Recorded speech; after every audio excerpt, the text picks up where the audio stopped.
गोकुल धाम में मौजूद है, जो कि भगवान श्री कृष्ण जी का घर है, यानी कन्हैया लाल जी का ये घर है।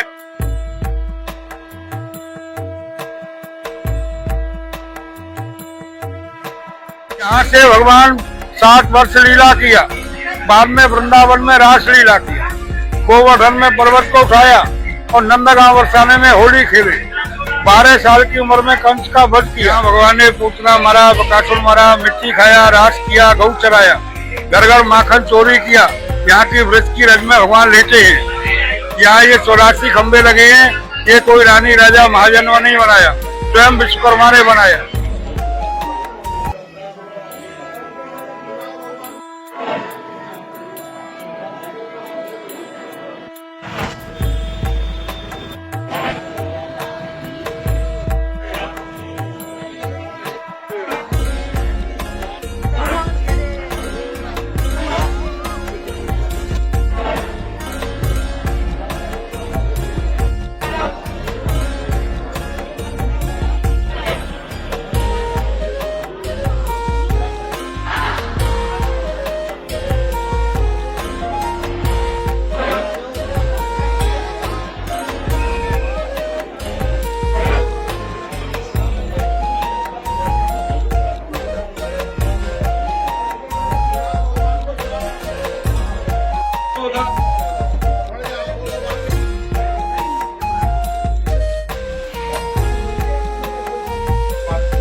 जेके मीडिया देखने वाले सभी दर्शकों का एक बार फिर से बहुत बहुत स्वागत है। तो जिस तरह से हम भगवान श्री कृष्ण जी की नगरी वृंदावन में मौजूद हैं और वृंदावन के तमाम अलग अलग धार्मिक स्थल आपको बता रहे हैं, और इस समय हम वृंदावन के गोकुल धाम में मौजूद हैं, जो कि भगवान श्री कृष्ण जी का घर है, यानी कन्हैया लाल जी का ये घर है। और यहाँ का आज हम आपको इतिहास भी बताएंगे, एक एक तस्वीर आपको बताएंगे, यहाँ किस तरह से भगवान कृष्ण जी विराजमान है। और यहाँ के एक इतिहास और भी है, यहाँ के 84 खंबे, इन 84 खंबों के बारे में भी आज हम जानेंगे। हमारे साथ स्थानीय यहाँ के व्यक्ति मौजूद हैं। यूं कहें तो जो भी यहाँ पर भक्त लोग आते हैं उनको गाइड भी करते हैं कि किस तरह से आपने दर्शन करने हैं, कौन कौन से यहाँ पर धार्मिक स्थल है, ये सारी चीजें बताते हैं। तो इन्हीं से जानेंगे आपको। राधे राधे, जय श्री कृष्ण भगवान की। तो मैं आपसे जानना चाहूंगा, ये गोकुल धाम है, यहाँ कहते हैं कि भगवान श्री कृष्ण जी का ये घर है, और यहाँ 84 खंबे भी हैं, पीछे भगवान श्री कृष्ण विराजमान है अपने घर में। क्या कुछ इतिहास है, क्या दर्शकों को आपका संदेश रहेगा? ये नंद बाबा का घर है। यहाँ 60 वर्ष की उम्र में यशोदा जी की लड़की योग माया ने जन्म लिया। मथुरा में कृष्ण का जन्म हुआ। कृष्ण को मथुरा से लेकर के आए थे और यहाँ छुपा गए थे और योग माया को ले गए। कृष्ण के बड़े भाई श्री बलराम ने यहाँ जन्म लिया, माता रोहिणी के गर्भ से। देव की गर्भ से कृष्ण जन्म मथुरा में हुआ। दोनों भाई यहाँ छोटे से बड़े हुए। यहाँ भगवान ने पूतना मारा, बकासुर मारा, मिट्टी खाया, रास किया, गौ चराया, घर घर माखन चोरी किया। यहाँ की वृक्ष की रज में भगवान लेटे हैं। यहाँ ये 84 खंबे लगे हैं। ये कोई रानी राजा महाजनों ने नहीं बनाया, स्वयं विश्वकर्मा ने बनाया। कलयुग आएगा, प्राणी के पास समय नहीं होगा। शरीर के कारण, समय के कारण ब्रज की पैदल यात्रा नहीं कर पाएगा। 84 खंबे की फेरी करता है तो 84 बंधनों से मुक्ति मिलती है। ब्रज यात्रा का फल ये कृष्ण बलराम जी लेते हैं। यहाँ से भगवान 60 वर्ष लीला किया, बाद में वृंदावन में रास लीला किया, गोवर्धन में पर्वत को उठाया और नंदगांव बरसाने में होली खेली। 12 साल की उम्र में कंस का वध किया। कंस वध करने के बाद माता पिता से आज्ञा लेकर हिंदुस्तान में 3 धाम भी बसाए।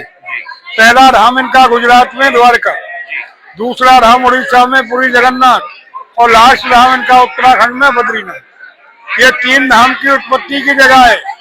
यहाँ आने से 3 धाम ब्रज यात्रा का फल मिलता है। यहाँ मुख्य महत्व में कृष्ण का झूला झूलाना, जन्माष्टमी जो मनाते हो वो इसी घर का है। नंद के आनंद भयो जय कन्हैया लाल, हाथी घोड़ा पालकी जय कन्हैया लाल। ये पुण्य स्थान है। ये 6000 साल प्राचीन है। 4 वस्तु प्राचीन है। पहली यमुना जी, दूसरा गोवर्धन पर्वत, तीसरी भूमि, और चौथा ये नंद का घर। बाकी सब नया बना हुआ है। भूमि प्राचीन है, बाकी सब परिवर्तन। एक चीज जानूंगा कि यहाँ से मथुरा और जो गोकुल धाम की दूरी है वो यमुना जी है बीच में, और यहीं से कहते हैं कि वासुदेव जी भगवान कृष्ण जी को लेकर पालकी में डालकर यहाँ से लेकर आए थे यमुना जी को पार करके। आप बताएंगे थोड़ा सा? यमुना जी को पार करके आए थे कच्चे रास्ते से।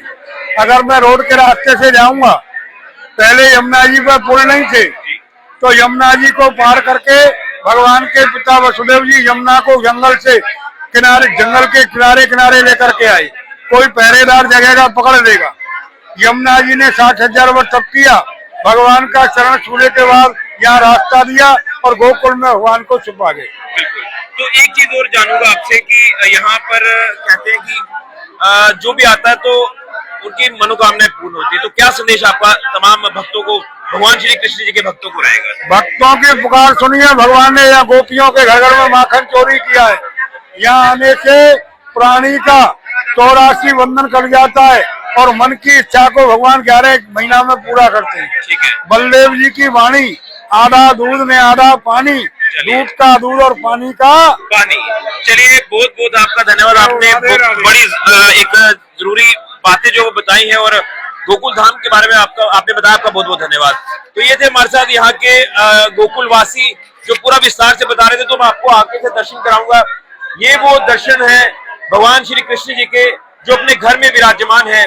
ये उनका घर है गोकुल धाम और यहीं पर भगवान श्री कृष्ण जी जिस तरह से विराजमान है, तो यहीं पर वासुदेव जी जो है वो कृष्ण जी को पालकी में बिठाकर यमुना पार करके यहाँ लाए थे। जन्म उनका प्रकट जो हुए थे वो मथुरा में हुए थे और यहाँ के 84 खंबे जो हैं, कहते कि इन्हें गले जरूर लगाना चाहिए क्योंकि विश पूरी होती है और वाकई में पॉजिटिविटी आती है जब आप गले लगाते हैं इन 84 खंबों को। और ये एक तस्वीर मेरे सहयोगी आपको दिखाएंगे।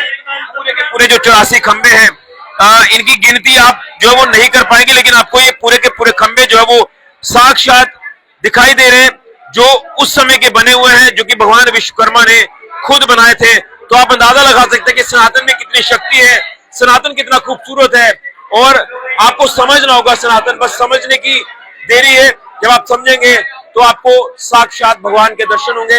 सभी को राधे राधे, जय श्री कृष्ण। भगवान जी की इनकी गिनती करने से गिना नहीं जाता है। बिल्कुल, जितनी बार गिनेंगे गिनती जो व्यक्त आएगी बराबर नहीं आएगी। और 84 गिनती में नहीं आती। देखिए, 84 गिनती में नहीं आते और आप गिनती करेंगे तो आप गिनती कर नहीं पाएंगे। यही तो भगवान श्री कृष्ण जी की लीला है, यही तो चमत्कार है। सभी को राधे राधे, जय श्री कृष्ण भगवान जी की। आप यहाँ पर आए और दर्शन भगवान श्री कृष्ण जी के जरूर करें। फिलहाल गुरु ऋषि के जुड़िया जेके मीडिया के लिए जय श्री कृष्ण भगवान जी की। राधे राधे, राधे राधे।